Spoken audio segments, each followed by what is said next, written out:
tatlong tips para sa mga gusto maging healthy. Unang tip, kailangan meron kang baseline. Ano ba yung tinatry mong baguhin po? What is it that you are trying to heal from? Hindi mo pwedeng hulaan. You have to know your levels. So sa madaling salita, kailangan po ng baseline blood work. Now, it's time to understand the basic mechanism ng common pathway ng mga sakit na yun. Ano ba yung common pathway? Sa usual Filipinos, common pathway is insulin resistance. Lahat ng mga sakit na very common sa Pilipino, for example, high blood pressure, mataas na asukal, yung iyong diabetes nga or pre-diabetes, pag mataas yung uric acid mo, mataas yung cholesterol mo, common pathway, insulin resistance. Paano mo ngayon address yun? Well, then, you start eating food that are less stimulating sa insulin. What are those food? Pinasimple na natin yan. Nandun siya sa food guide po. It's a free resource. Nandun siya sa ating grupo. Nandun siya sa welcome package. Ikatlo,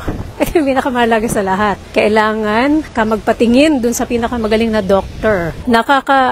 Encourage yung promise dun sa Jeremiah. It's all about us praying that the Lord can heal us and save us. Napaka-powerful po, no? If we ask things in the mighty name of Jesus, kung healing tayo ng healing, the Lord will give it to you, kapatid, ayon sa kanyang kalooban.